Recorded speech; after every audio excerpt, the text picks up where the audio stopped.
लूका इसका 24वां अध्याय का 44 वर्ष से पढ़ेंगे। कोई जोर से पढ़ ले। लूका उसका 24वां अध्याय और 44 से आगे हम पढ़ेंगे। हाँ।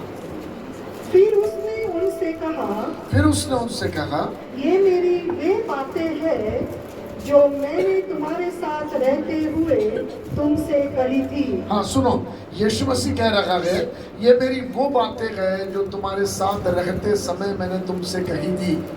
दोबारा यीशु मसीह उनको रिमाइंड कर रहा है। कभी कभी जब प्रभु बातें करता है, कभी कभी जब प्रभु का वचन आता है, प्रभु के बच्चे जो है ना वो एक बार में ग्रहण नहीं करते, पकड़ते नहीं है।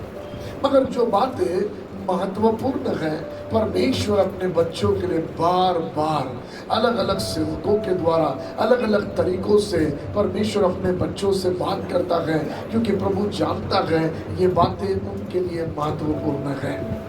जब आप सेम बाइबल के मुद्दे में से आप वचन को दोबारा सुनो तो अपने मन को ये समझा कर मत बैठना मुझे तो मालूम है, अरे ये मुद्दा तो मुझे मालूम है, क्या बोलेंगे पास्टर इसमें से, ये टॉपिक तो हमको पता है। पास्टर मैं आपसे कहना चाहता, बार बार तेरी वाइफ जब मेरे साथ मीटिंग आती है उसने मेरे सारे मैसेजेस सुने हैं। जब कोई मुद्दा निकालता हूँ उसको मालूम है ऑलरेडी ये क्या प्रीच करने वाला है, क्योंकि वो बार बार सुनती रहती है वचनों को जो मैं प्रचार करता हूँ। मगर मैं आपसे आज ये कह रहा, यीशु भी अपने चेलों से सेम बात दोबारा कर रहा है। एक और बार पढ़ेंगे, आपका ध्यान नहीं था, आप इधर उधर देख रहे थे, मैं देख रहा हूँ। आगे पढ़े। फिर उसने उनसे कहा, इनके माइक से इको निकाल दो, थोड़ा सा क्लियर करो वॉइस। ओके पढ़ो। फिर उसने उनसे कहा, ये कब बोल रहा है मालूम? यीशु मर के जी उठ कर आया, हम जानते हैं। उसके पहले का ही करेंगे तो आप देखोगे मछली वगैरह सब खा रहे हैं, वो सारा माहौल चल रहा है। अब यीशु थोड़े समय के लिए आता है और महत्वपूर्ण बातें करता है। तब यीशु मसीह उनसे बातें कर रहा है। ओके आप तैयार हैं? आप इधर आ गए? ओके हाँ सुनो हाँ। ये मेरी वे बातें हैं जो मैंने तुम्हारे साथ रहते हुए तुमसे कही थी। यानी मरने से पहले जब मैं तुम्हारे साथ उठता बैठता चलता फिरता था, मेरी ये बातें मैंने तुमसे कही थी। हाँ कि अवश्य है कि जितनी बातें मूसा की व्यवस्था और भविष्यवक्ताओं। हाँ क्या बोला था यीशु मसीह ने? जितनी बातें मूसा की व्यवस्था और भविष्यवक्ताओं और भजनों की पुस्तकों में मेरे विषय में लिखी है सब पूरी हो। आप सुन रहे हैं? हेलो, यीशु मसीह कहता सुनो, मैंने तुमसे पहले भी कहा था। मगर जब बोला था ना, चेलों ने भलती बातों पे ध्यान दिया। मालूम आपको, यीशु मसीह ऊपर के टेबल पर बैठा हुआ है।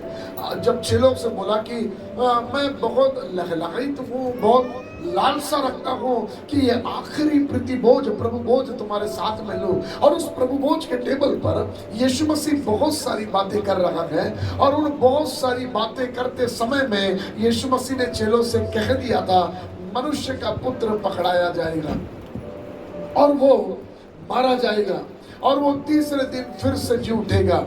हम चलो यरूशलेम में जाते हैं। तो उसके चेलों ने क्या बोला मालूम? चलो हम भी इसके साथ मरने के लिए जाते हैं। यीशु मसीह ने उनसे कहा सुनो, मनुष्य का पुत्र पकड़ाया जाएगा, वो मारा जाएगा, वो तीसरे दिन फिर से जी उठेगा। पतरस उसको साइड में लेकर जाकर बोला, ये सब बातें तेरे से दूर रहे, ऐसा कुछ नहीं होगा तेरे साथ में। यीशु मसीह मर के जी उठने के बारे में बता रहा था, कुछ भेदों को खोल रहा था, मगर पतरस का ध्यान कहीं और ही डाइवर्ट हो गया। उसने पूरी कहानी और माजरे को कहीं और ही मुड़ा दिया और यीशु मसीह ने फिर उसके आगे बात नहीं किया। मगर मर के जी उठने के बाद यीशु मसीह फिर से आकर कहता है सुनो, मैंने तुमको पहले ही बता दिया था। जितनी बातें मेरे लिए शास्त्र में लिखी है, मूसा के व्यवस्था में लिखी है, भजनों की किताब में लिखी है, भविष्यवक्ताओं के द्वारा लिखी है, वे सब पूरी हो। हेलो, आपको पानी पीना? हाँ, मैं देख रहा हूं। और क्योंकि यीशु मसीह के समय भी लोगों ने नहीं सुना, वो टिक नहीं पाए जब टिकने की जरूरत थी। आप समझ रहे हैं? जीसस उनको दर्द बांट रखा था। बोलता मैं कितना राह देख रखा था इस पल के लिए कि मैं तुम्हारे साथ बैठकर प्रभु भोज में ये सब बातें करूंगा। बाकी सारी दुनिया को बाजू रखकर अपने चुने हुओं से बात कर रहा। चुने में भी ऐसे ही कर रहे थे जैसे आज अभी आप कर रहे हैं। मैं देख रहा, कोई भी आ रहा जा रहा, इधर उधर उधर उधर। वो चेले भी यीशु मसीह दर्द बांट रखा और चेलों का ध्यान रख रहे, हम में कौन बड़ा होगा, हम में कौन छोटा होगा। उनका ध्यान इधर उधर दूसरी बातों में। यीशु मसीह किसी मुद्दे की ओर ले जा रहा था, वो वहां से मुड़ के कोई और मुद्दे की ओर चले जाते हैं। यीशु मसीह बात करते बोल रहा तो हमारे बीच में से कोई है जो मुझे पकड़वा देगा। उनका ध्यान आपस में, कौन है बात, तेरे बारे में बोला कि मेरे बारे में बोला, किसके बारे में बोला। आप समझ रहे हैं, वे उनका ध्यान डाइवर्ट भलती बातों के पीछे चला जा रहा था, जबकि यीशु मसीह अपना दिल उंडेल रहा था। आज रात में आपसे कहना चाहता, यीशु के दिल में कुछ है। आज रात वो अपने चर्च से बात करना चाहता है और मैं आपसे कहता, तैयार दिल के साथ प्रभु के वचन को सुनने के लिए बैठो। तैयार हृदय के साथ वचन सुनने के लिए बैठो, क्योंकि आज मेरी बड़ी इच्छा है, बड़ी लालसा है, मेरा डिजायर है प्रभु आप में से आज कुछ नया शुरू करे। प्रभु आप में एक नई दीवानगी को, नई बातों को हासिल करने के पीछे लगा देने पाए। हालेलुया। सो यीशु मसीह ने बता दिया, ध्यान से सुनो, यीशु ने बता दिया कि मेरे बारे में मूसा की व्यवस्था में, भजनों की किताबों में मेरे बारे में भविष्यवक्ताओं के द्वारा ऑलरेडी लिखा हुआ था कि मैं दुख उठाऊं और तीसरे दिन फिर से जी उठूं। यीशु मसीह अपने बारे में खुलासा कर रहा। इसका मतलब मुझे यह समझ पड़ता है, जब मैं वचन को अध्ययन करता हूं तो मत्ती, मार्क, लूक, यूहन्ना यीशु मसीह के 3.5 साल की मिनिस्ट्री के बारे में ज्यादा लिखते हैं। सच है ना? हाँ जी। उसके बालकपन के विषय में उन्होंने लिखा, कहां से कहां गया। जब आप मत्ती को पढ़ोगे, पहला अध्याय, दूसरा अध्याय, नासरत से माँ बाप निकल कर आए, उसके बाद में वो कहां पर आए, उसके बाद क्या हुआ, उसके बाद वो वहां से कैसे मिस्र में चले गए, फिर वहां से निकल कर वापस आए हेरोद के मरने के बाद। मगर उसका बेटा जूलियस राजा बन गया था तो वो वहां ना रहते हुए फिर वापस नासरत में चले गए। वो सारी कहानियां लिखने के बाद सीधा यूहन्ना बपतिस्मा करने वाले की तरफ चला जाता है और वहां से यीशु मसीह वहां पर आया और फिर उसकी मिनिस्ट्री के विषय में, उसकी सेवकाई के विषय में बाइबल बात करती है। मैं आपको ये सारी जानकारियां क्यों दे रहा, ध्यान से सुनना। 30 साल अपने उम्र के जिंदगी के यीशु मसीह ने किन बातों में बिताए। अपने जीवन के 30 इयर्स यीशु मसीह क्या कर रहा था। उन 30 साल, आगे के 3.5 सालों में उसको जो हासिल करना था उसकी तैयारी कर रहा था। आप समझ रहे हैं? हेलो, मैं आज आपको पूछना चाहता हूं, ये जीसस मिशन चर्च अहमदाबाद का किन बातों को हासिल करने की तैयारी कर रहा है? क्या चीज है आपके मन में? किन बातों के लगन में आप लगे हुए हैं? किस धुन में आप भिड़े हुए हैं? इसलिए मालूम, लोग अलग अलग बातें करते थे, यीशु का ध्यान वहां नहीं था। लोग आके कहते थे इसको राजा बना देंगे, यीशु का ध्यान वहां नहीं था। लोग आके उससे अलग अलग बातें करते थे, यीशु का ध्यान वहां नहीं था। मालूम क्यों? क्योंकि उसको मालूम था उन 30 सालों में वो शास्त्र का अध्ययन कर रहा था, उन 30 इयर्स में। इसलिए बाइबल का वचन कहता, उसने शास्त्र का अध्ययन करके बूझ लिया, समझ लिया, जान लिया कि उसके बारे में मूसा की व्यवस्था में क्या लिखा हुआ है, उसके बारे में भजनों की किताब में क्या लिखा हुआ है, उसके बारे में भविष्यवक्ताओं ने क्या लिखा है। शास्त्र का अध्ययन करके यीशु मसीह ने जान लिया और अब जब मिनिस्ट्री के लिए निकला है ना, तो उसको मालूम है उसके बारे में क्या लिखा हुआ है। हालेलुया। आप समझ रहे हैं? आज मैं आपको इंकरेज करना चाहता हूँ, आप बाइबल जो भी कारणों से पढ़ते हो, एक और कारण अपनी जिंदगी में ऐड कर लो। बाइबल इसलिए पढ़ो कि वो आपके बारे में क्या बातें करता है आप जान सको, आपके बारे में क्या लिखा हुआ है। आप समझ रहे हैं? जब मूसा लिख रहा था ऊपर पहाड़ पर बैठकर, परमेश्वर उसको बता रहा था, तो मूसा लिखता है सर्प से परमेश्वर बातें कर रहा है और सर्प से परमेश्वर ने कह रहा, सुन, मैं तेरे वंश और स्त्री के वंश के बीच में बैर को उत्पन्न करूंगा।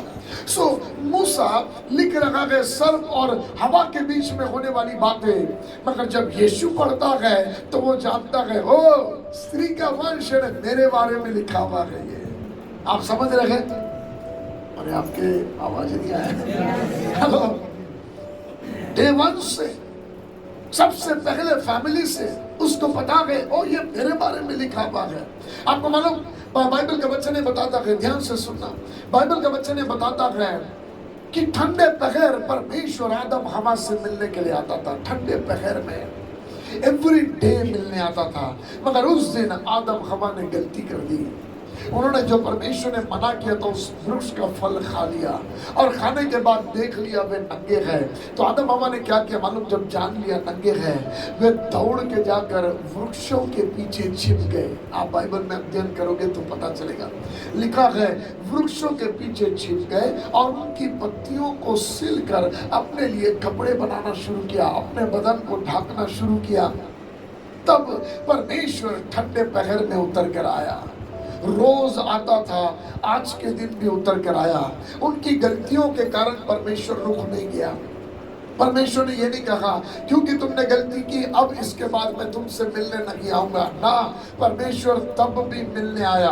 आपको क्या लगता है जब आदम हवा यहाँ गलती कर रहे थे, प्रभु को मालूम होगा कि नहीं मालूम होगा? वो देख सकता होगा कि नहीं देख सकता होगा? वो देख रहा था।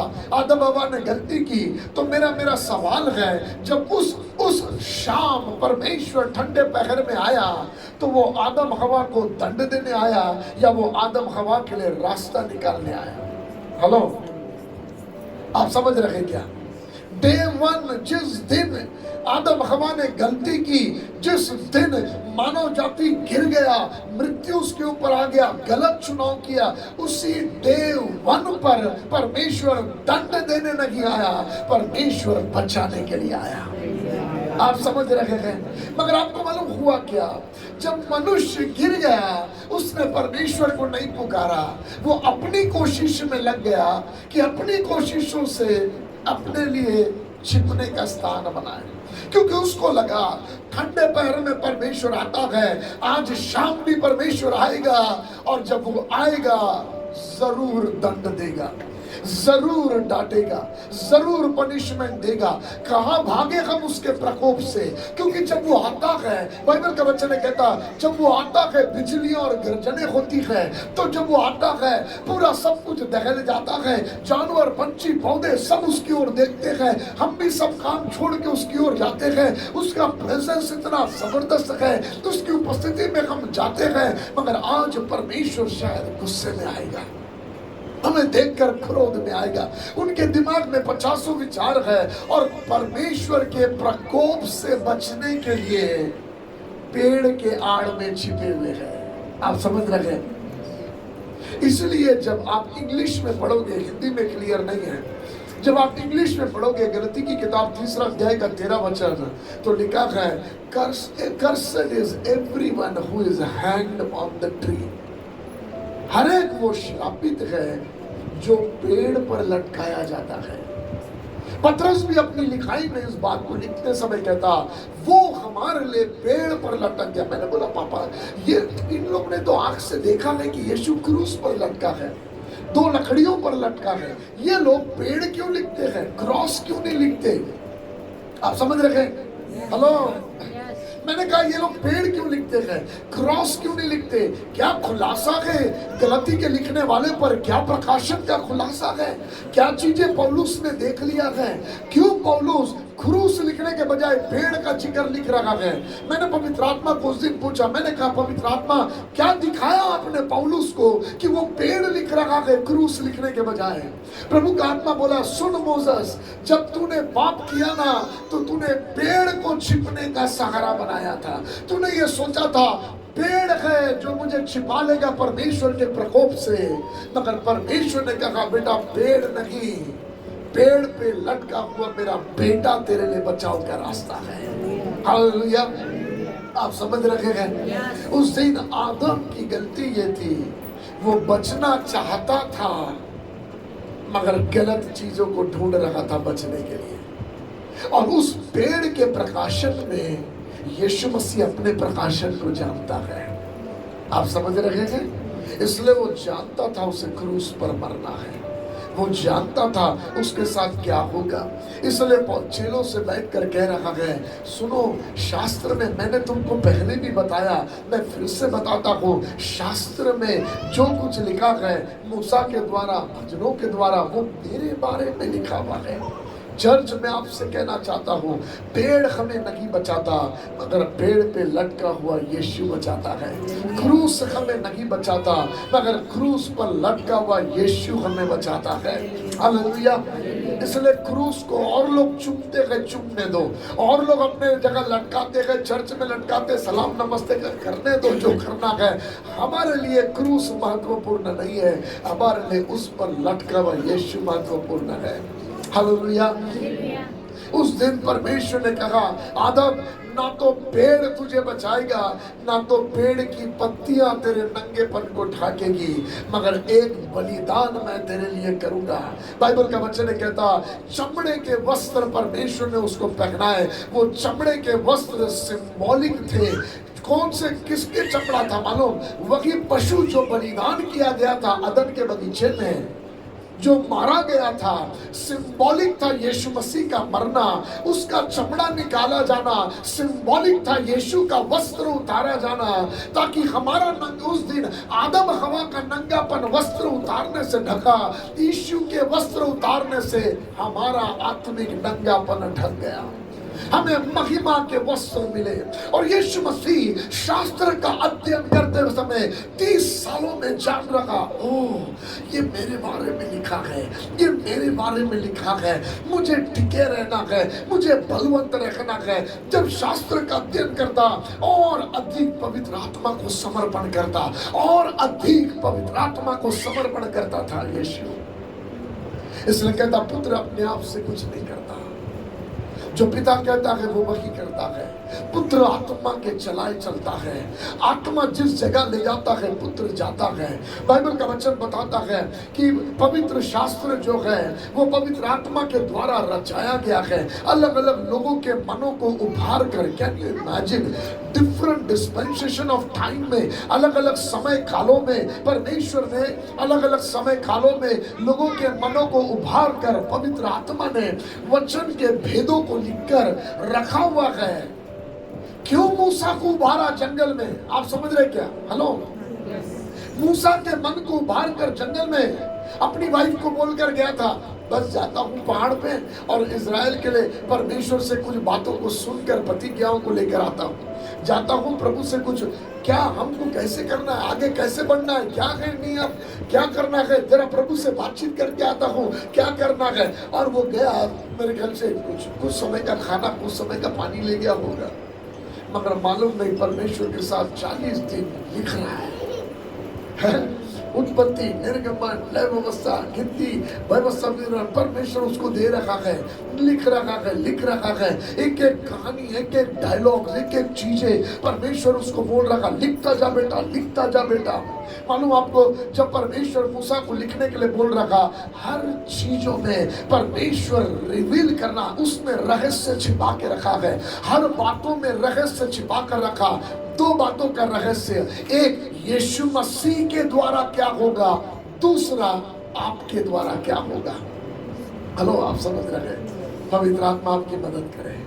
हेलो, दोनों बातें एक साथ मिली हुई। उसी दिन जब बोला, सर तूने ये क्या किया है, इसलिए सुन, अब तेरे वंश और स्त्री के वंश के बीच में बैर उत्पन्न करूंगा।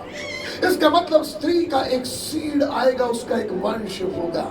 आप समझ रहे हैं? उसी दिन डिक्लेयर कर दिया, यीशु मसीह का एक वंश होगा। अरे आप समझ रहे हैं? पवित्र आत्मा आपकी मदद करे। उसी दिन परमेश्वर, और यीशु मसीह जब आया, शास्त्र का अध्ययन से जान लिया, ओ मेरा एक वंश है, एक मेरा वंश है जिसके बारे में बाइबल बात करती है।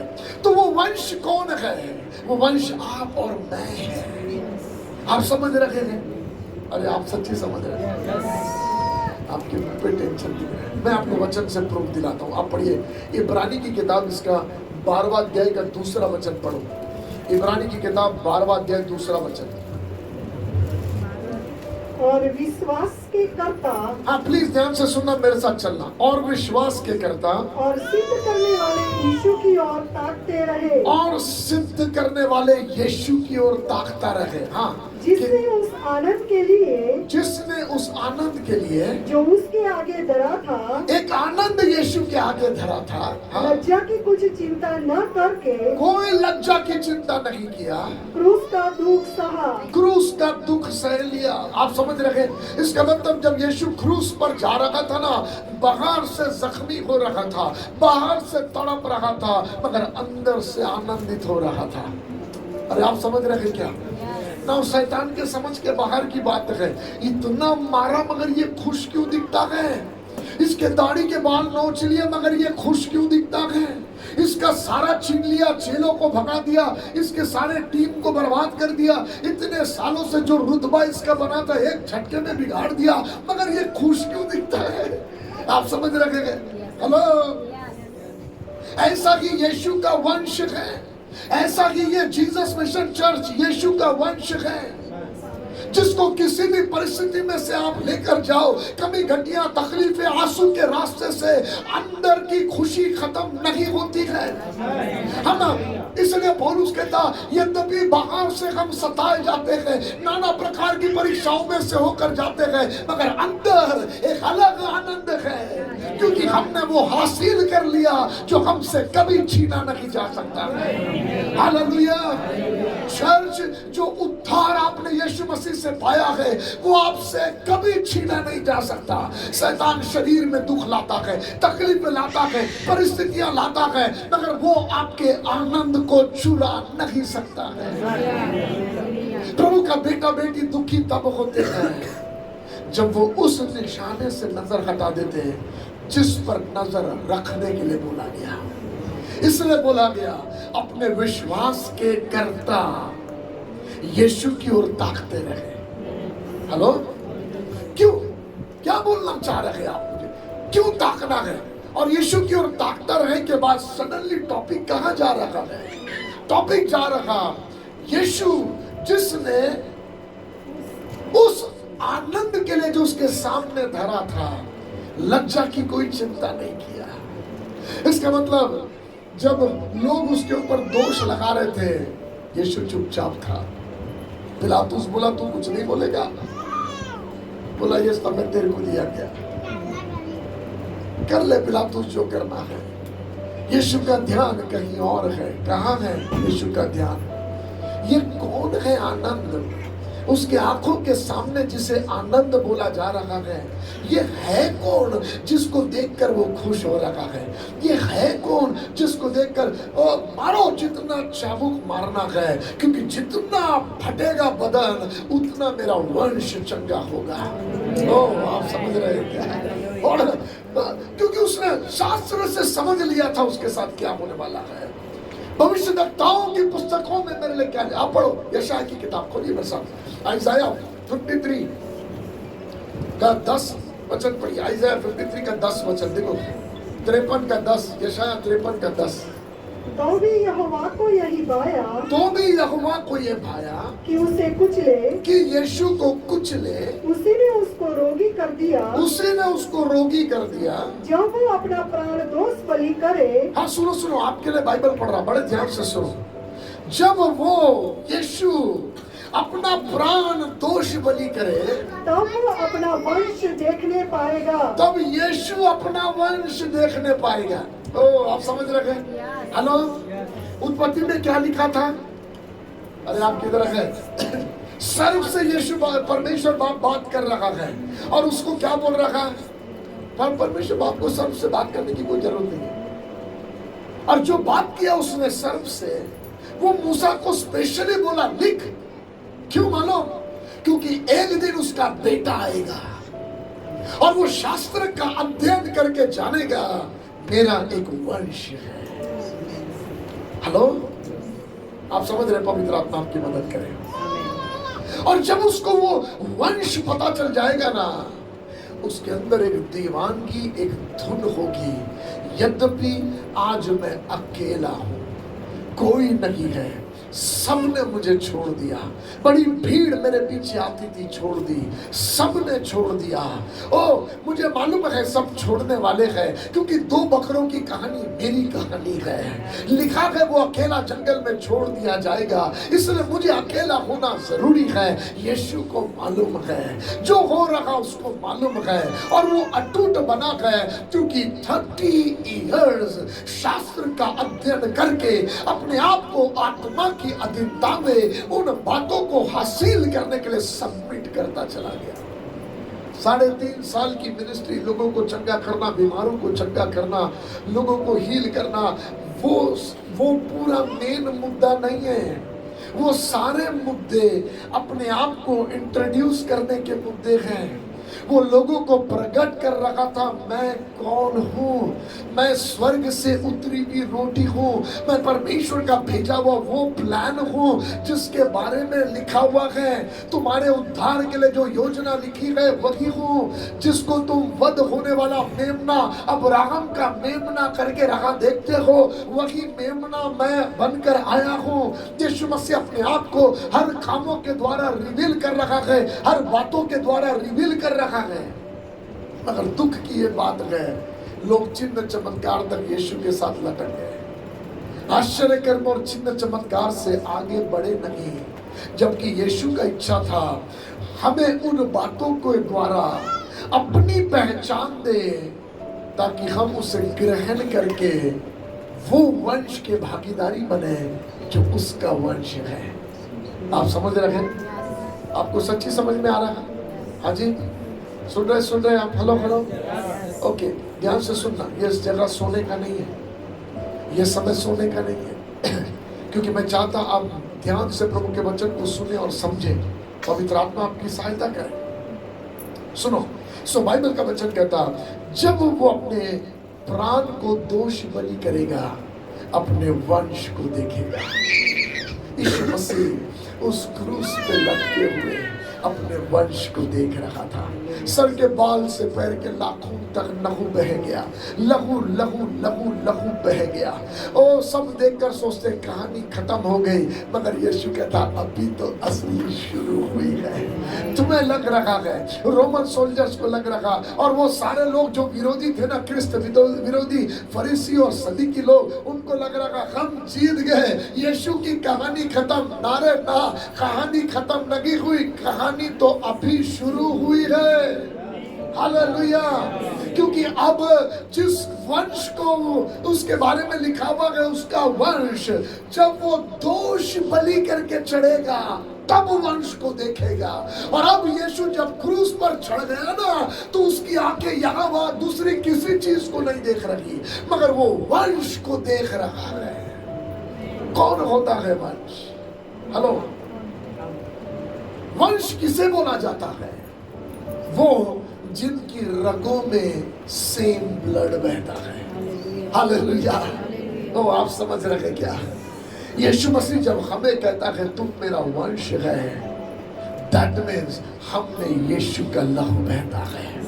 यीशु मसीह क्रूस पर से देख रहा था, ये मेरा लहू जो बह रहा है ना, ये तुम्हें दिख रहा है कि जमीन में जा रहा है, मगर ये जमीन में नहीं, मेरी पीढ़ी में घुस रहा है, मेरे वंश में घुस रहा है। एक जनरेशन, मेरे लहू में जुड़ा हुआ जनरेशन, मेरे लहू में धुला हुआ जनरेशन, मेरे स्वभाव में मिला हुआ जनरेशन खड़ा हो रहा है। यद्यपि आज तुम मुझे अकेला क्रूस पर लटका हुआ देख रहे हो, मगर मैं एक पीढ़ी को खड़ा होता हुआ देख रहा हूँ। जैसे मैं हर परिस्थिति में टिका और खड़ा रहा, एक पीढ़ी वैसे ही टिकी और खड़ी रहेगी, एक वंश वैसे ही टिका और खड़ा रहेगा। हालेलुया! आप सुन रहे हैं? चिंता ना करें, ये सब टेक्निकल चीजें होती रहती हैं, आप चिंता ना करें। मगर आज मैं आपको आपके बारे में बताने के लिए आया, मैं आपसे कहने आया, आप परमेश्वर का वंश है। इसलिए पतरस जब इस विषय पर बात करता है तो कहता, सुनो, तुम एक चुना हुआ वंश है। कहाँ चुने गए हम? कब चुने गए हम? कब कहा क्या हुआ? बाइबल कहती है तुम चुना हुआ वंश है। यीशु मसीह ने अपने बदन में जख्मी लहूलुहान होकर आपको और मुझको अपना लहू देकर खरीद लिया और हमें चुन कर अपना बना लिया। हम चुना हुआ वंश है। हालेलुया। आपको समझ में आ रहा है? हाँ जी, पवित्र आत्मा आपकी मदद करे। वही यीशु जो क्रूस पर से अपने वंश को देखता है, उसने एक काम किया। उस वंश को जो जो लगेगा अपने जीते जी उसने सब बटोर लिया। मैंने कहा लॉर्ड, उत्पत्ति में से यीशु मसीह को आपने बता दिया तेरा वंश, यशाया के द्वारा क्लियर कर दिया जब तू दोष बलि करके चढ़ेगा तेरा वंश देखेगा। क्यों इतने सालों साल पहले से ये प्रकाशन खोलकर आपने यीशु मसीह के लिए रखा? क्यों? क्या बातें हैं? क्यों समय से प्रकट करके रखा यीशु मसीह पर? इसीलिए सुनना ध्यान से, पवित्र आत्मा उसको खोल खोल के बता रहा, देख ये तेरे लिए लिखा है, देख ये तेरे लिए लिखा है। क्यों बता रहा? इसलिए क्योंकि उसके वंश के लिए उसको बटोरना है। हेलो, उसके आने वाले जनरेशन के लिए यीशु को बटोरना है। पवित्र आत्मा आपकी मदद करे समझने में। आप सच्ची समझ रहे हैं? हेलो, मैं आपसे कहना चाहता हूं, आपकी पीढ़ी के लिए आपको बटोरना है। क्यों?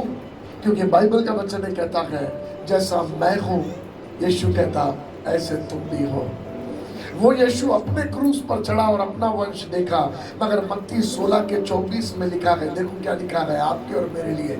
यीशु कहता है, मत्ती 16:24 पढ़िए। तब यीशु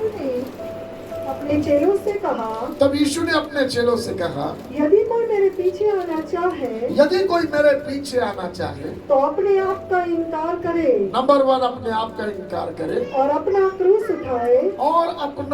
उठाए और मेरे पीछे बोले। क्यों अपने आप का इनकार करे? हेलो, क्रूस उठाने से पहले अपने आप का इनकार करे। क्यों बोला? इसलिए बोला क्योंकि वो बोला जब तक तू अपने आप का इनकार नहीं करेगा, जो बातें परमेश्वर ने पुरातन कालों से तेरे बारे में लिखी है तो उसको ग्रहण नहीं करेगा, उन बातों को पूरा होने के लिए समर्पण नहीं करेगा। मैंने अपने आप का इनकार कर दिया, मैंने सब कुछ त्याग दिया, शून्य हो गया, ताकि मेरा कुछ ना, जो कुछ वो चाहता है वही पूरा करने के लिए समर्पण कर सकूं। इसलिए बाइबल का वचन कहता, उसने अपने आप को ऐसा दीन कर दिया, नम्र कर दिया, शून्य कर दिया, अपना कुछ बाकी नहीं रखा, सबमिट कर दिया, समर्पण कर दिया और बोला पापा ये जिंदगी तेरी है, जो तू चाहता है वही पूरा करूंगा, उसी को पूरा करने के लिए जीऊंगा और मरूंगा, अपना समर्पण करता हूं। मगर सबसे पहला यीशु मसीह ने शास्त्र का अध्ययन करना शुरू किया। यह बाइबल बोरिंग किताब नहीं है, यह बाइबल धर्म की किताब नहीं है, यह बाइबल माँ बाप बोलते हैं इसलिए पढ़ने के लिए रिलीजियस पुस्तक नहीं है। क्योंकि हम क्रिश्चियन हैं तो हमें मालूम होना चाहिए, पास्टर बोलते ये वचन खोलो तो कहाँ क्या लिखा है मालूम होना चाहिए। मालूम जानकारी की किताब नहीं है, मगर ये बाइबल के में परमेश्वर ने आपकी जिंदगी के लिए अलग अलग सेवकों के मनों को उभार कर आपके लिए गुप्त और गूढ़ भेदों को रखा हुआ है, ताकि एक दिन जब आप आत्मा की सहायता से बाइबल को पढ़ोगे तो पवित्र आत्मा आपको दिखाकर बोलेगा, मेरे बेटे ये तेरे लिए है, मेरी बेटी ये तेरे लिए है, तेरा पापा ये तेरे द्वारा करना चाहता है। अपने आप का इनकार कर, समर्पण कर दे प्रभु को और देख खुदा तेरे द्वारा एक नया इतिहास लिखेगा। हालेलुया। वरना रीति रिवाज की रीति पर चलने वाले तो बहुत चर्च है, बहुत से मसीह है जो धर्म का पालन कर रहे हैं, हम उसके पीछे नहीं। हम एक बात जानते हैं, हम एक वंश का हिस्सा है, जो वंश यीशु का वंश है, यीशु का वंश है। हालेलुया। आप समझ रहे हैं क्या? हेलो, स्त्री का वंश क्यों? क्योंकि उसमें जोसेफ का कोई मिलावट नहीं है, उसमें आप समझ रहे हैं। बोल रखा है हवा से, है ना, इसके वंश और तेरे वंश में, मगर हवा से तो अपने आप में कोई भी बच्चा पैदा नहीं हुआ। जितने बच्चे पैदा हुए आदम की सहायता से पैदा हुए। तो ये किसके लिए लिखा गया है? बेटा ये तेरे लिए लिखा गया है, क्योंकि मालूम जोसेफ का कोई मिलावट नहीं है तेरे पैदा होने में। मरियम तेरी माँ और तू और उसके बाद तेरा एक वंश है बेटा। और क्या लिखा है मालूम? सर को बोला वो वंश तेरे सर को कुचलेगा। मैं पहले पढ़ता था तो मुझे लगता था वो यीशु के बारे में लिखा हुआ है कि यीशु क्रूस पर शैतान को कुचल देगा, मगर प्रभु बोला ना। इसलिए लिखा गया इब्रानी की किताब में, वो एक बार का बलिदान होकर पिता के दाहिने हाथ पर जाकर बैठ गया और तब से रहा देखता है कि उसका बैरी कब पैरों के नीचे आ जाए। इसलिए रोमियो की पत्री 16 अध्याय के 20वें वचन में लिखा है कि परमेश्वर शीघ्र ही तुम्हारे पैरों से सर के सर को कुचल देगा, शैतान को कुचल देगा। किसके पैरों से?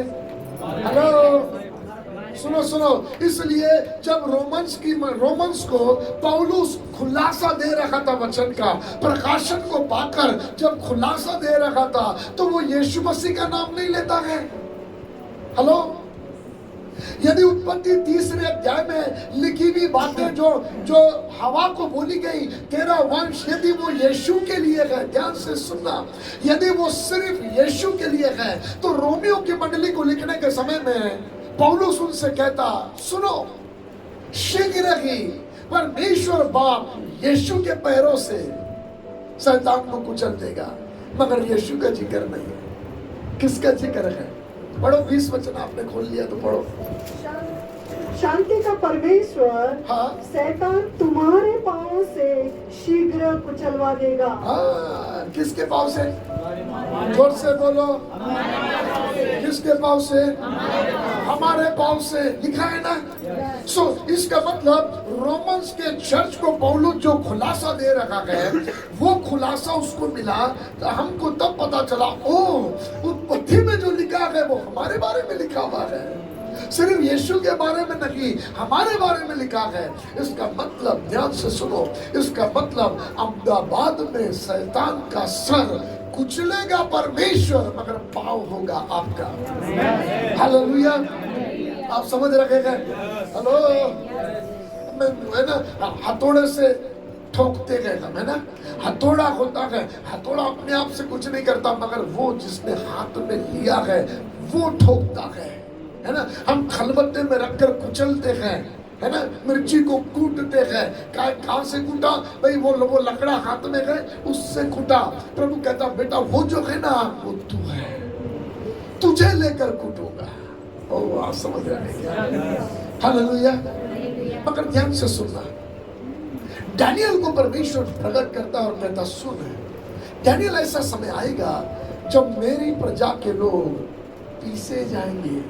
आप हिंदी में पढ़ोगे तो लिखा है, इतना सताव का समय आएगा कि वो पीसे जाएंगे। पीसे जाने का मतलब क्या है? फिर से वही है, पत्थर पर कुचलते पीसते हैं। लगेगा खत्म हो गया, इनका किस्सा खत्म हो गया, मगर वचन क्या बोलता मालूम? सुनना ध्यान से। डैनियल बोल रहा है, मैंने परमेश्वर कहता है पीसे जाएंगे, मगर तब सभा बैठेगी।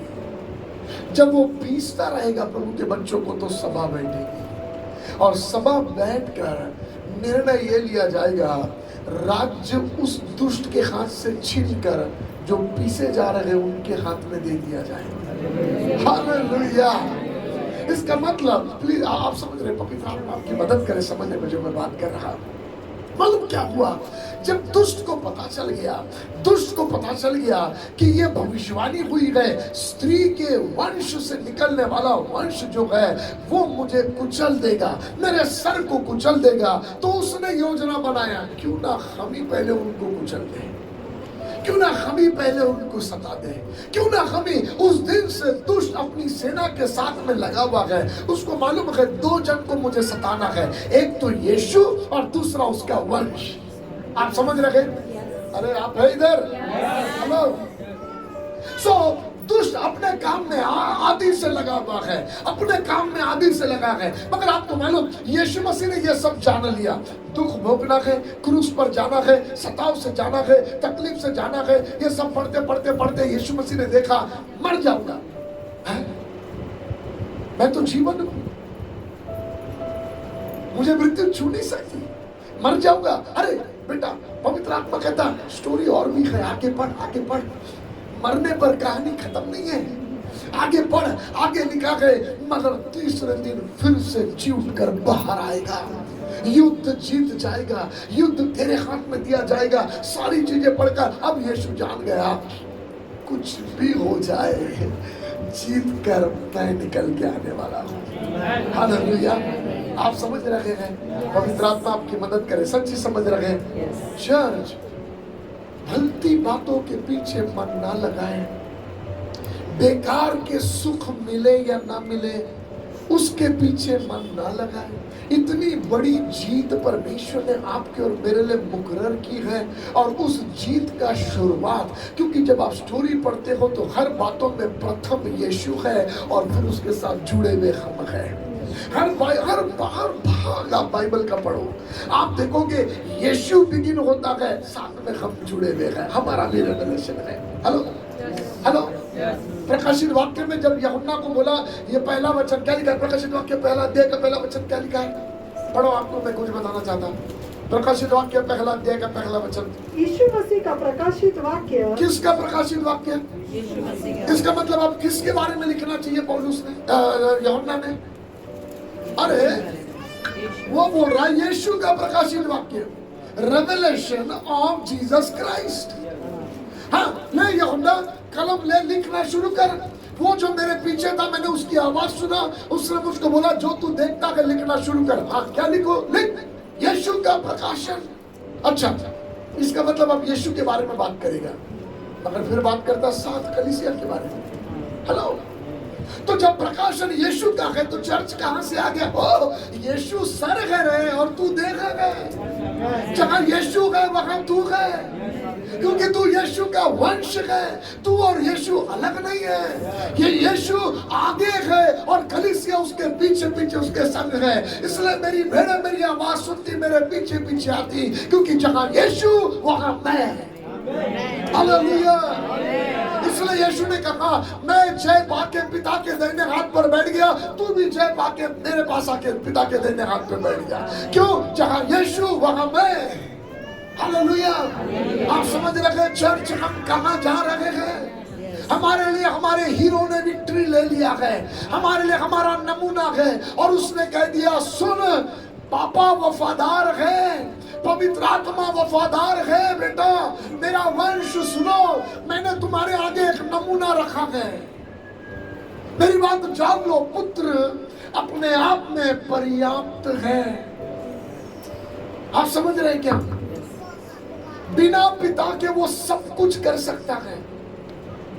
आप समझ रहे हैं? बिना पवित्र आत्मा के वो सब कुछ कर सकता है। इंडिविजुअली पिता सब कुछ कर सकता है, नहीं तो वो गॉड नहीं है।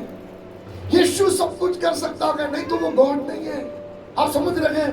पवित्र आत्मा सब कुछ कर सकता है, नहीं तो वो परमेश्वर नहीं है। यदि वो कुछ नहीं कर सकता, इंडिविजुअली वो एक साथ करते सब कुछ कर सकते हैं, मगर वो करते नहीं हैं, क्योंकि वो ट्रिनिटी की हार्मोनी में ऑपरेट करते हैं, उसकी ब्यूटी उसकी सुंदरता में ऑपरेट करते हैं। आप पिता से मिलोगे तो पिता है ना यीशु और पवित्र आत्मा को ऊंचा उठाएगा। आप यीशु को मिलोगे तो वो पिता और पवित्र आत्मा को ऊंचा उठाएगा। आप पवित्र आत्मा से मिलोगे तो वो पिता और यीशु को ऊंचा उठाएगा। उनकी ये ब्यूटी है, अपने आप को दूसरे के सामने शून्य कर देते हैं। ये सुंदरता है पिता पुत्र पवित्र आत्मा में, और बिना सहभागिता के, बिना एक दूसरे के सहायता के कुछ नहीं करते। क्यों ऐसा? क्योंकि अपने वंश के लिए वो एक नमूना है। हेलो। ताकि वंश ये जाने, यद्यपि तेरे पास सोचने के लिए मन है, यद्यपि तू अपने तरीके से सब कुछ कर सकता है, मगर जैसे मैं पवित्र आत्मा पर निर्भर था, तू भी निर्भर हो जा। आप समझ रहे हैं? जैसे मैं पिता के चलाए चलता था, एक वंश वो भी पिता के चलाए चलेगा। इसलिए लिखा गया हम मन के चलाए नहीं, हम आत्मा के चलाए चलते हैं। ये कौन है? उसका वंश जिसको उसने देख लिया। हालेलुया। आप समझ रहे हैं क्या? अपने बाजू वाले को देखकर बोले आप साधारण नहीं है, आप एक वंश है, जीता हुआ वंश, जिसके लिए पिता ने पहले से ठहराया है। यीशु मसीह का भाग है हम। हालेलुया। इसलिए इफिसियों की पत्री 2 अध्याय का 9वां-10वां वचन पढ़ो। देखो क्या लिखा है। इफिसियों की पत्री 2 अध्याय का 9वां-10वां वचन पढ़ो।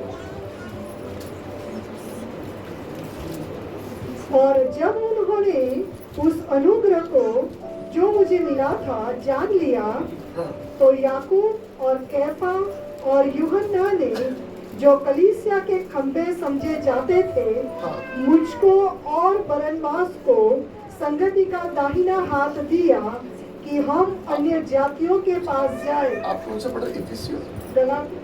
सॉरी, 2 अध्याय का 9-10 और न कर्मों के कारण ऐसा न हो कि कोई घमंड करे, क्योंकि हम उसके बनाए हुए हैं, क्योंकि हम उसके बनाए हुए हैं और मसीह यीशु में उन भले कामों के लिए सृजे गए। कहाँ सूझे गए? भले कामों के जो जिसमें से निकला उसका वो वंश होता है ना। अजी थोड़ा तो बात कर लो मेरे से। अजी ये कहाँ बने आप? ये वचन क्या बोल रहा है? ये आपके और मेरे बारे में लिखा हुआ है। हम बनाए हुए तो हैं परमेश्वर के, मगर कहाँ बनाए गए? यीशु में। इसलिए नमूने की रीति पर हमारे लिए रखकर बोला, सुन, गर्भ के फल को मैं यहोवा रचाता हूँ। जैसे एक स्त्री के गर्भ में मैं बच्चे को रचाता हूँ, ऐसे यीशु मसीह में तू बनाया गया बेटा, तू बनाई गई मेरी बेटी। और क्यों मानो? और सुन, जिसमें से तू निकलता तू उसका वंश जान सोचता है। मेरे पिता में जब उसको पूछे कौन से वंश का है, मुझे पूछेंगे, मैं बोलूंगा डेविड खानदान का हूँ मैं। अजय, क्योंकि मेरे बाप दादाओं का नाम David David David David David खानदान का हूँ मैं। मगर प्रभु कह रहा है, बेटा सुन, तू मुझ में से निकला है, और वो वंश के लिए मैंने सब कुछ बटोर कर कीमत चुकाई है। आप समझ पा रहे हैं? पवित्र आत्मा आपकी मदद करे। एक वंश है जिसको यीशु मसीह ने देख लिया, और उस वंश के लिए उसने कीमत चुका दी। उस शास्त्र का अध्ययन करते करते यीशु मसीह ने जान लिया क्या मेरे बारे में लिखा है, और अब वो अपने चेलों को बोल रहा, तुम भी सुनो। हाँ, आप आ जाओ वहां पे लुका में, लुका 24 का 44 से पढ़ते जाओ। फिर उसने उनसे कहा, ये मेरी वे बातें हैं जो मैंने तुम्हारे साथ रहते हुए तुमसे कही थी, कि अवश्य है कि जितनी बातें मूसा की व्यवस्था और भविष्यवक्ताओं और भजनों की पुस्तकों में मेरे विषय में लिखी है, सब पूरी हो। तब उसने पवित्र शास्त्र बुझने के लिए उनकी समझ खोल दी। हालेलुया। ये ब्यूटी मुझे बड़ा सुंदर लगता है। पहले खुद पवित्र शास्त्र को समझ लिया, और अब अपने वंश की सहायता कर रहा है, वो भी पवित्र शास्त्र को समझे। सुनना, सदी की फरीसी रात और दिन शास्त्र का अध्ययन करते थे, शास्त्र में खोजते रहते थे जीवन का रास्ता। यीशु मसीह एक दिन आकर बोला, जिस शास्त्र को तुम खोजते हो कि तुम्हें जीवन मिल जाए, वो शास्त्र मेरे बारे में बातें करता है। वाह, आप समझ रहे हैं? कितना क्लियर था जीसस। जो शास्त्र तुम पढ़ते वो मेरे बारे में बातें करता है, मगर तुम मेरे पास नहीं आते। सदी की फरीसी शास्त्र पढ़ते रहे और शास्त्र का मेन हीरो को समझ ही नहीं पाए। शास्त्र किसके बारे में बोल रहा? पूरा पिता मूसा को लिखने बोल रहा, तो किसके बारे में लिखा रहा है? अरे भविष्यद्वक्ताओं के मनों को उभार कर लिखने बोला, किसके बारे में लिखा रहा है? भजनों की किताबों में भजन के गीत लिख रहे, वो सोच रहे। मालूम आप पढ़ोगे तो भजनों के समय दाऊद ने लिखे हुए भजन के ऊपर टाइटल लिखा है, प्रधान बजाने वालों के लिए दाऊद का भजन, है ना? हेलो, इसका मतलब दाऊद भजन लिख रखा तो सोच रखा प्रधान बजाने वाले आराधना करने वालों को ये भजन लिख के दूंगा, ये लोग गाएंगे। कैसे, कौन सा भजन लिखूं? मेरे जीवन की घटनाओं से जुड़ा हुआ भजन लिखता हूं। और मालूम प्रार्थना कर रहा होगा पिता, मालूम क्योंकि दाऊद की एक प्रार्थना थी, दाऊद की एक प्रार्थना थी, प्रभु मेरी आंखों को खोल दे कि मैं तेरे शास्त्र को समझ सकूं, है ना? दाऊद की ये प्रार्थना थी, वो उसके अंदर ये डिजायर था और अब परमेश्वर ने खोल दिया। क्योंकि शास्त्र किसके बारे में बात करता है? अरे अभी पढ़े ना, किसके बारे में बात करता है? तो जब दाऊद ने प्रार्थना किया, ओल्ड टेस्टमेंट में प्रार्थना किया, मेरी समझ को खोल दो कि मैं शास्त्र को समझ सकूं, तो उस पर किसका प्रकाशन खुलना शुरू हो गया? जिसको देखा भी नहीं है उसने, उसके वंश में पैदा होगा, उसने देखा नहीं है, मगर जब आप दाऊद के भजनों को पढ़ोगे ना, आपको दिखेगा यीशु मसीह का चित्र है। 22वां भजन, 18 भजन यीशु मसीह के क्रूस की कहानी लिखी भी है ना? हे मेरे परमेश्वर, तूने मुझे क्यों छोड़ दिया? दाऊद को कब छोड़ा परमेश्वर ने? ये यीशु मसीह के क्रूस की कहानी है।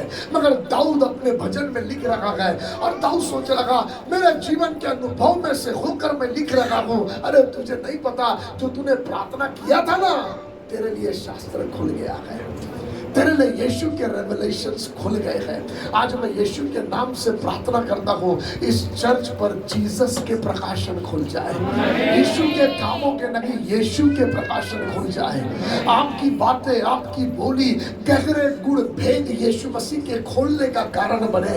लोग ये कहने पाए, जब तुझसे मिलते हैं ना तो यीशु कौन है समझ में आता है। जब आपसे पास्टर, आप जब चर्च में प्रचार करते हैं, समझ में आता यीशु कौन है, क्योंकि बाइबल ये कहती, और उस दिन, उस स्पेशल उस दिन मछली खाते हुए, बातचीत करते हुए अनुग्रह दे दिया प्रभु ने, शास्त्र समझने का अनुग्रह दे दिया। वाह, हालेलुया। वो दिन आज का दिन हमारे लिए बन जाए, वो दिन आज का दिन आपके लिए बन जाए जैसे उस दिन से। इसलिए मालूम, जब खुल गया ना, तो पेंतिकुस के दिन पतरस खड़ा हुआ और सीधा चालू किया। क्या चालू किया? ये बातें इसलिए हुई क्योंकि शास्त्र में लिखा है। हालेलुया। मत्ती जब लिखता है, मत्ती यीशु मसीह का चेला है, मत्ती अपनी राइटिंग लिखता है तो बोलता उसकी माँ नासरत में से निकलकर, लूका भी लिखता है तो कहता उसके माता पिता नासरत में से निकलकर यरूशलेम में आए, बैतलहम में आए, इसलिए क्योंकि शास्त्र में लिखा हुआ था कि एक अधिपति बैतलहम में पैदा होगा। फिर कहता है, मगर स्वर्गदूत आया और स्वर्गदूत आकर बोलने लगा, जल्दी यहाँ से लड़के को, बेटे को लेकर निकल जा, क्योंकि हेरोद राजा मार डालना चाहता है। तो वहां से निकलकर वो कहाँ गए? मिस्र में गए। और वह वचन ने कहता, ये बात इसलिए हुई, प्लीज ध्यान से सुनना, प्रकाशन जब खुला हो गया मत्ती पर, तो मत्ती कहता ये बात इसलिए हुई क्योंकि शास्त्र में लिखा था वो अपने बेटे को मिस्र से बुलाएगा। हालेलुया। फिर आगे बोलता है, सुन, हेरोद राजा मर गया है। स्वर्गदूत बोला, जाओ वापस बैतलहम में। मगर वो आया, उसने देखा उसका बेटा जूलियस राजा बन गया, तो वो वहां ना जाते हुए नासरत चला गया। और लिखा है ये बातें इसलिए हुई क्योंकि शास्त्र में लिखा था वो नासरी कहलाएगा। अरे आप समझ रहे क्या? पवित्र आत्मा आपकी मदद करे, समझिए प्लीज। क्यों लिखने वाला बार बार एक बात कहता है? क्योंकि शास्त्र में लिखा था, क्योंकि शास्त्र में लिखा था।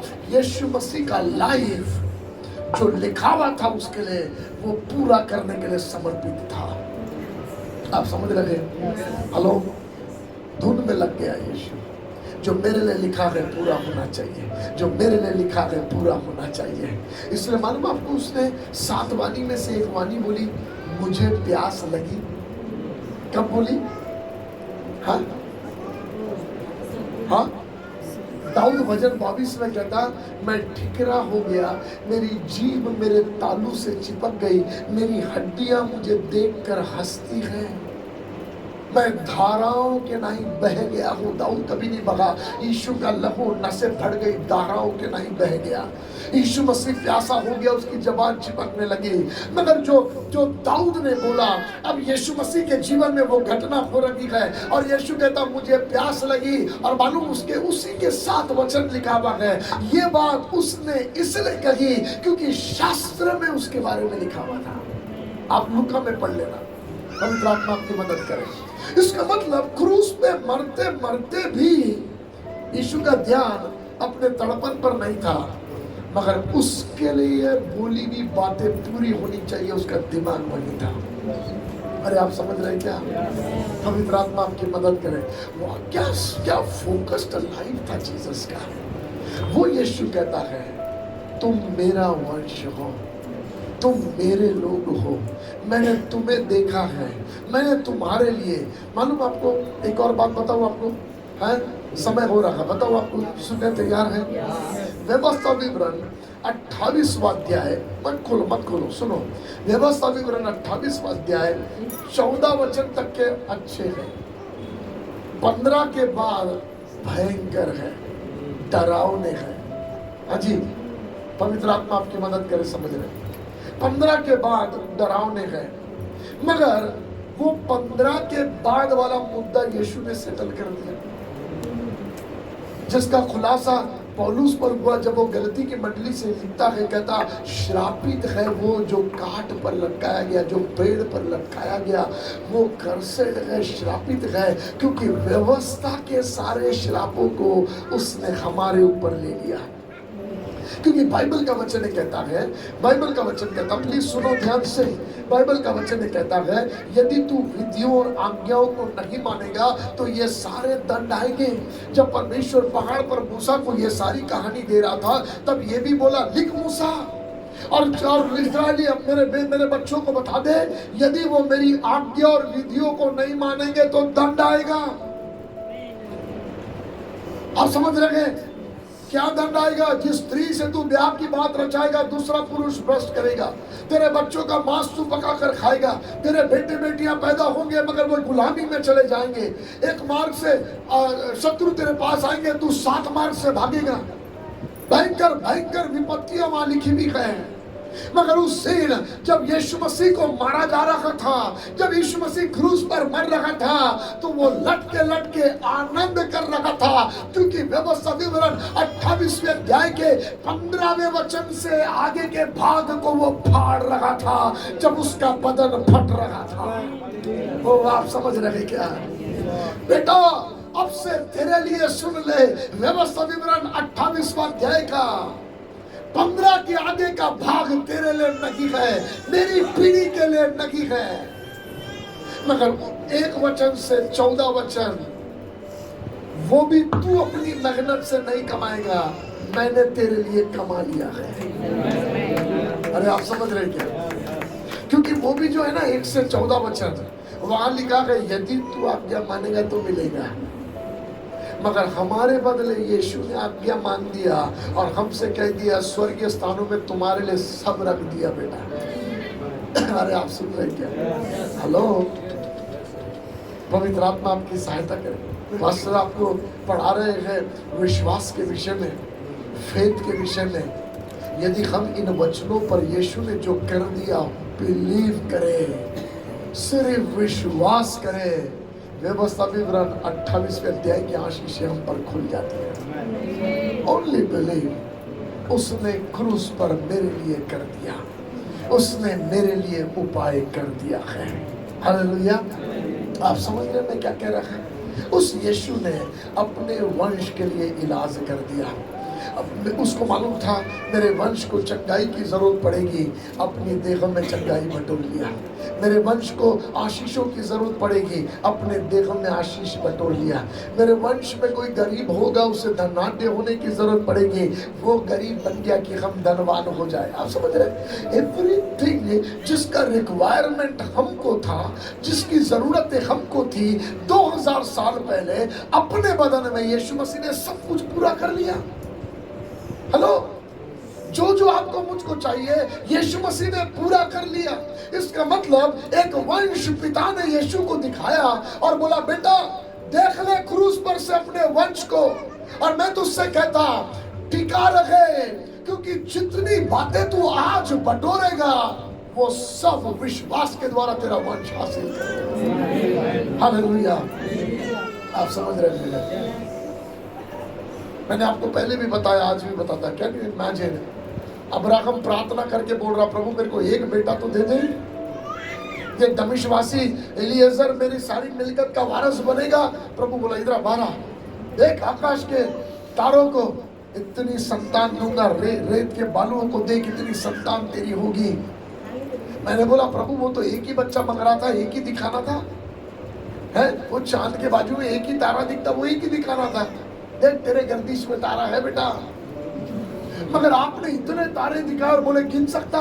मैंने कहा लॉर्ड आप अब्राहम को पूरा वंश क्यों दिखा रहे हो? प्रभु बोला इसलिए दिखा रहा ताकि अब्राहम तू तैयार हो जा, जो तू बटोरेगा उसकी कटनी तेरा वंश विश्वास से काटेगा। आप समझ रहे हैं? हालेलुया। सच्ची समझ रहे हैं? हाँ जी। नमूना है अब्राहम का यीशु मसीह के साथ हमारा, ये ब्यूटीफुल चित्र है। एक आदमी ने बटोरा, आज तक इज़राइल मजा ले रहा है, गलती करने के बाद भी मजा ले रहा है। क्यों मालूम? क्योंकि ना इन्होंने बटोरा तो ये कमाएंगे, बटोरा उसने है जो वफादार बना रहा। वचन इसलिए कहता विश्वास से अब्राहम ने प्रतिज्ञा को हासिल कर लिया। हाजी, कैसे हम हासिल करेंगे जो यीशु ने कर लिया है? कैसे हम हासिल करेंगे वो चंगाई को जो यीशु मसीह ने दे दिया 2000 साल पहले? विश्वास के द्वारा। कैसे हम मुक्त होंगे श्रापों से जो यीशु मसीह ने हमारे लिए कर दिया? विश्वास के द्वारा। कैसे बहुतायत का जीवन जिएंगे? विश्वास के द्वारा। कैसे अनंत काल के जीवन को प्राप्त करेंगे? विश्वास के द्वारा। हालेलुया।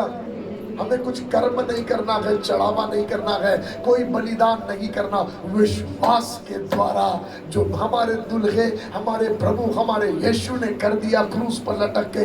इसलिए यीशु जानता था कि अब तक के जो पीढ़ियां थी ना, वे खुद कोशिश कर करके नाकाम होती रही, हारती रही, नहीं करने पाई, पवित्र रहने की इच्छा करी, नहीं रह पाई, श्रापों से छूटने की इच्छा करी, नहीं रह पाई। इसलिए सुनो, मैं अपने दिनों में मेरे वंश के लिए सब बटोर लूंगा। हेलो, अरे आप समझ रहे? बाइबल में लिखा है मेहनत करने वाले को प्रभु प्रतिफल देता है। हाँ जी। तो 40 साल इजराइल ने तो मेहनत किया नहीं था, उनको क्यों मिला? ना खेती बाड़ी किया, ना नौकरी धंधा किया। 40 साल लाखों लोग एक पीढ़ी को, और नहम्याह लिखने के समय कहता 9वें अध्याय में किसी चीज की 40 साल उनको कमी नहीं हुई। क्या बता रहा प्रभु? प्रभु ये बोल रहा है बेटा सुन, परमेश्वर तेरे लिए एक ऐसा उपाय कर रहा है। मालूम आपको? आप सुन रहे हैं? एक ऐसा उपाय कर रहा है जिस उपाय के बदौलत तू एंजॉय करेगा। और इजरायली कैसे थे जब स्वर्ग से मन्ना मिल रहा था? हटे ही नहीं जाती लिखा है। हेलो प्रभु क्या अधीनता में थे? नहीं। फिर भी अग्नि का खंभा चल रहा, फिर भी बादल चल रहा। क्यों हो रहा ये सब? क्योंकि वहां एक आदमी था। एक दिन परमेश्वर ने मूसा को बोल दिया, मूसा और नहीं जाऊंगा, नहीं तो मार डालूंगा इनको मैं रास्ते में। बोला प्रभु तू नहीं जाएगा तो मैं भी नहीं जाऊंगा, इधर ही रहूंगा जंगल में, मुझे दूध और मधु के देश नहीं जाना, मैं मुझे तेरे साथ रहना है। आखिर प्रभु को जाना पड़ा उनके साथ। अरे आप समझ रहे क्या? प्रभु को उनके साथ साथ जाना पड़ा, प्रभु को उनके संग संग रहना पड़ा। मालूम क्यों? क्योंकि एक आदमी के कारण, एक आदमी की वफादारी के कारण लाखों लोग बलवा करते हुए भी मजा ले रहे हैं। आप समझ रहे हैं? एक मूसा प्रभु को देख रहा, लाखों लोग फारो राजा को देख रहे हैं, घोड़े से आ रहा। ए मूसा मरने लाया क्या रे? इधर उधर जंगल, उधर मिस्र में कब्रें नहीं थी क्या? या मरने लाया, देख वो आ रहा। आगे लाल समुद्र बाजू पहाड़, भाग नहीं सकते। मूसा बड़बड़ बड़बड़ बड़बड़। जब सब फारो को देख रहे थे, एक मूसा प्रभु को देख रहा था। प्रभु बोला मूसा खड़े खड़े क्या देखता है? आगे बढ़, जिन शत्रुओं को तू देखता है कभी नहीं देखेगा। एक आदमी की वफादारी से लाखों इजरायली समुद्र में से पसार होते गए और उनका शत्रु बिना लड़े मरता है।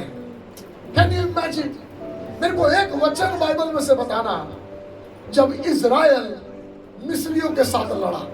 एक भी वचन नहीं है जहां पर इजराइल मिस्रियों से लड़ा मगर सबसे बड़ा युद्ध जीत गया, देश को तबाही मचा दिया, लूट लिया, बिना युद्ध लड़े।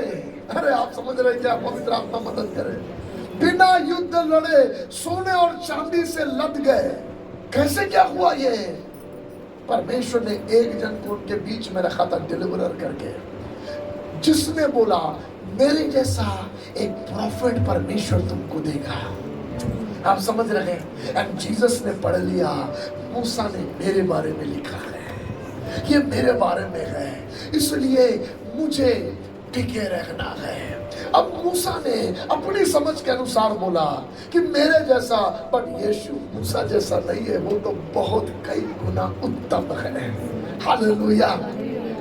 क्योंकि मूसा एक बार तो बड़बड़ाया कि क्या मैंने इनको पैदा किया कि अपने गर्भ से, प्रभु कि जो इनको लेकर मैं चलता फिरूं। मूसा ने तो बड़बड़ाया, मगर आपका मेरा प्रेमी कभी नहीं बड़बड़ाता, कभी नहीं कुड़कुड़ाता है। वो आपके और मेरे लिए सब कुछ करने के लिए तैयार है। उसने अपने वंश को देख लिया, और जब अपने वंश को देख लिया उसने जान लिया मैं मेरे पिता को ताकता रहूंगा, और क्योंकि मैं पिता को ताकूंगा, वो देखे ना देखे उसकी जरूरत पूरी होगी। आप समझ रहे हैं? इसलिए यीशु मसीह ने यूहन्ना 17वें अध्याय में क्या प्रार्थना किया मालूम? पापा मैं आपके पास आता हूं, मगर वो लोग संसार में रहेंगे। ये कौन है वो लोग? उसका वंश। वो लोग संसार में रहेंगे। मैं तुझसे विनती करता पिता, दुष्ट भी संसार में है, उन लोगों को उस दुष्ट से बचा के रखना। यूहन्ना 17:15 में लिखा है, उनको उस दुष्ट से बचा के रखना। और अब यीशु मसीह और पिता के बीच में बातचीत हो गई। अब यहाँ सुनो, हम लापरवाही से जीते हैं, उल्टे सीधे काम करते हैं, पाप करते हैं, मलिनता का जीवन जीते हैं, गंदा काम करते हैं, जबकि बाइबल हमारे शत्रु के बारे में बिल्कुल खुला बोलती है। वो फाड़ खाने वाले सिंह के नाई मौका ढूंढता रहता है। एक मौका दे दे मुझे, एक मौका दे दे मेरे को। आप सच बताओ, क्या आपने मौका दिया कि नहीं दिया शैतान? सच बताओ। हाँ है? आप अपने आप को जानते हो? आप क्या देखते हो, क्या करते हो, क्या सोचते हो, आपकी जिंदगी क्या चलती है? कितने रोज मौके हम दुष्ट को देते हैं जब हम अपनी मनमानियां करते हैं। मगर सवाल यह है, 45 साल में दुष्ट को मौका नहीं मिला मुझे फाड़ने का, पहुंच नहीं पाया मेरे तक वो फाड़ने के लिए। मालूम क्यों? क्योंकि ये मेरे बलबूते पर नहीं है, ये एक है जिसने प्रार्थना करके प्रतिज्ञा हासिल कर लिया। पापा उसे संभाल के रखना, वो दुष्ट से बचा के रखना।